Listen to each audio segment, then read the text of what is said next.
Smart farming এর সকল কৃষক বন্ধুদেরকে স্বাগত জানিয়ে শুরু করছি আজকের এই ভিডিওটি। এবং আজকের এই ভিডিওতে আমি আলোচনা করব যে এই আমন ধান চাষে জিঙ্কের প্রয়োগ নিয়ে।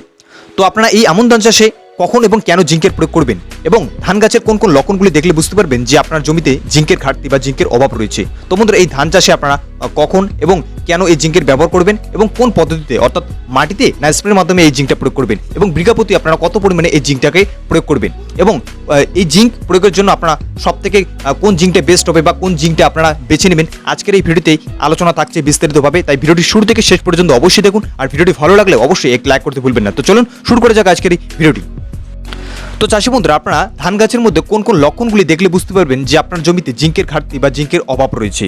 তো প্রথম যে লক্ষণটি সেটা হচ্ছে ধান রোপণের মোটামুটি 2 থেকে 3 সপ্তাহ পর দেখবেন যে ধান গাছের নিচের পাতাগুলি হলুদ রঙের হয়ে যাচ্ছে বা সাদা রঙের দেখা যাচ্ছে বা পাতাগুলি বাদামি বা মরিচা রঙের ছোপ ছোপ দাগে ভরে যাচ্ছে। তো এই লক্ষণটা দেখলে বুঝতে পারবেন যে আপনার জমিতে জিঙ্কের ঘাটতি রয়েছে। এবং দ্বিতীয় যে লক্ষণটা সেটা হচ্ছে গাছগুলি মারাত্মকভাবে ছোট হয়ে যায় বা গাছগুলির আকৃতি অনেকটাই খর্বাকৃতির হয়ে যায়। তো এই লক্ষণটা দেখলেও কিন্তু আপনারা বুঝতে পারবেন যে আপনার জমিতে জিঙ্কের ঘাটতি রয়েছে। এবং তৃতীয় যে লক্ষণটি দেখলে বুঝতে পারবেন সেটা হচ্ছে গাছগুলির যে আকৃতি অনেকটাই কিন্তু ছোট হয়ে যায়, অর্থাৎ খর্বাকৃতির হয়ে যায়। এই লক্ষণটা দেখলে বুঝতে পারবেন যে আপনার জমিতে জিঙ্কের ঘাটতি রয়েছে। আর তৃতীয় যে লক্ষণটা সেটা হচ্ছে যে গাছের যে পাতাগুলির আকৃতি, সেই পাতাগুলির আকৃতি অনেকটাই ছোট হয়ে যায় এবং অনেক সময় দেখবেন যে পাতাগুলি গুটিয়ে যায়। এবং 4 নম্বর যে লক্ষণটা সেটা হচ্ছে গাছগুলির দেখবেন ধান ক্ষেতটাকে আপনারা যদি এই ধান ক্ষেতের মধ্যে জিঙ্কের অভাব বা জিঙ্কের যে ঘাটতি যদি থাকে, তাহলে দেখবেন যে ধান ক্ষেতের যে প্রত্যেকটা গাছ সমানভাবে বাড়ছে না। কিছু গাছ দ্রুত বৃদ্ধি পাচ্ছে, আবার কিছু গাছের বৃদ্ধি অনেকটাই থেমে যাচ্ছে, অর্থাৎ অসম বৃদ্ধি একটা। তো এই লক্ষণটা দেখলে বুঝতে পারবেন যে আপনার জমিতে জিঙ্কের ঘাটতি রয়েছে। এবং এছাড়াও দেখবেন যে ধান গাছের যে পাশকাঠি বা যে কুশির সংখ্যা সেটা কিন্তু আর বৃদ্ধি পাচ্ছে না বা খুব কম সংখ্যক পাশকাঠি বা কুশি বের হচ্ছে। তাই এই সমস্ত লক্ষণগুলি দেখলে বুঝতে পারবেন যে আপনার জমিতে জিঙ্কের ঘাটতি রয়েছে। তো চাষি বন্ধুরা, সব থেকে বড় প্রশ্ন হলো যে আমরা ধান চাষে কখন এই জিঙ্কটাকে ব্যবহার করব বা জিঙ্ক প্রয়োগের সঠিক সময় কোনটি। তো বন্ধুরা, এই জিঙ্ক প্রয়োগের যদি ভালো রেজাল্ট পেতে চান তাহলে আপনারা সবসময় চেষ্টা করবেন ধান রোপণের সময়, অর্থাৎ ধানের যখন কাদা তৈরি করবেন, অর্থাৎ ফাইনাল চাষ দেওয়ার আগেই আপনার জিঙ্কটাকে জমিতে ছিটিয়ে দেবেন, তারপরে ফাইনাল চাষ দিবেন। এবং এই সময় যদি আপনার জিঙ্কটাকে প্রয়োগ করেন তাহলে সব থেকে ভালো রেজাল্ট পাবেন। এবং যদি আপনার ধান রোপণের সময় যদি কাদা তৈরির সময় যদি জিঙ্কটা প্রয়োগ করতে না পারেন তাহলে আপনারা কখন প্রয়োগ করবেন? তাহলে আপনারা চেষ্টা করবেন ধান রোপণে মোটামুটি 15 থেকে 25 দিনের মধ্যে প্রয়োগ করার। এবং এই সময় দেখবেন যে জিঙ্কের বিভিন্ন ধরনের অভাবজনিত যে লক্ষণগুলি সেগুলি কিন্তু দেখা যায়। এবং এই সময় যদি আপনারা এই লক্ষণগুলি দেখতে পান তাহলে কিন্তু অবশ্যই এই জিঙ্কের প্রয়োগটা করবেন। তো চাষি বন্ধুরা, আপনারা এই ধান চাষের জন্য কোন জিঙ্কটা এবং কত পরিমাণে ব্যবহার করবেন? তো বাজারে কিন্তু বিভিন্ন ধরনের জিঙ্ক পাওয়া যায়, তবে ধান চাষের জন্য সবথেকে যে বেস্ট হবে সেটা হচ্ছে জিঙ্ক সালফেট মনোহাইড্রেট 33%। তো এই জিঙ্ক সালফেট মনোহাইড্রেট 33%-এর যে জিঙ্কগুলি পাওয়া যায় সেই জিঙ্কগুলি আপনারা ব্যবহার করার চেষ্টা করবেন এই ধান চাষে। তো বন্ধুরা, যদি আপনারা মাটিতে প্রয়োগ করতে চান তাহলে আপনারা প্রতি বিঘাতে, অর্থাৎ প্রতি 33 শতকে আপনারা কিন্তু প্রায় 2 থেকে 2.5 কেজি পরিমাণে আপনারা সারের সঙ্গে মিশিয়ে কিন্তু আপনারা প্রয়োগ করতে পারেন।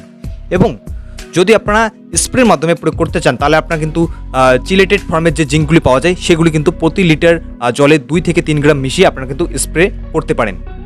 তবে আপনার ইচ্ছা, আপনারা যদি মাটিতে প্রয়োগ করতে চান তাহলে মাটিতেও প্রয়োগ করতে পারেন সারের সঙ্গে, অথবা আপনারা যদি স্প্রের মাধ্যমে প্রয়োগ করতে চান তাহলে এই চিলেটেড ফর্মের যে জিঙ্ক পাওয়া যায় সেটাকে আপনারা কিন্তু জলে গুলিয়ে স্প্রে করে নিতে পারেন।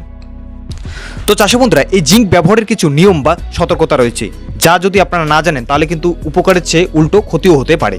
তো কি সেই সতর্কতা বা কি সেই নিয়মগুলি? তো প্রথম পয়েন্ট হচ্ছে, কখনোই এই জিঙ্ক সার আপনারা সরাসরি ফসফরাসযুক্ত যেমন ডিএপি, সিঙ্গেল সুপার ফসফেট বা এনপিকে 10-26-26 যুক্ত সারের সঙ্গে মিশিয়ে আপনারা কখনোই প্রয়োগ করার চেষ্টা করবেন না। এতে কিন্তু জিঙ্ক এবং ফসফরাসযুক্ত সারের একটা বিক্রিয়া ঘটতে পারে এবং এই বিক্রিয়ার ফলে কিন্তু জিঙ্ক ভালো রেজাল্ট দিবে না বা জিঙ্কের ভালো রেজাল্ট আপনারা পাবেন না। তাই আপনারা সবসময় চেষ্টা করবেন যদি আপনারা ফসফরাসযুক্ত সার জমিতে প্রয়োগ করেন তার মোটামুটি 6 থেকে 7 দিন গ্যাপ রাখার পরেই জিঙ্কটাকে প্রয়োগ করার চেষ্টা করবেন।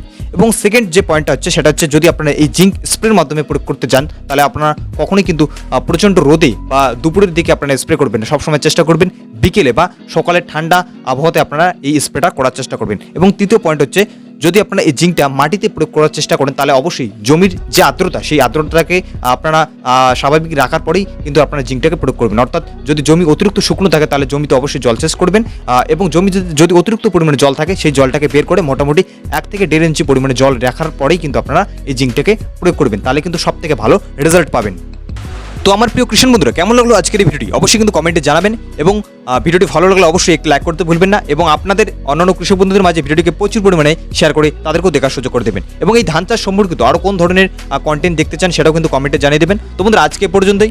পরবর্তীতে আবার কোনো নতুন টপিক নিয়ে খুব শীঘ্রই ফিরে আসি। ততক্ষণে ভালো থাকুন, সুস্থ থাকুন, এবং আমাদের এই স্মার্ট ফার্মিং আইডিয়াসের সঙ্গে সদা সর্বদা জুড়ে থাকুন। ধন্যবাদ।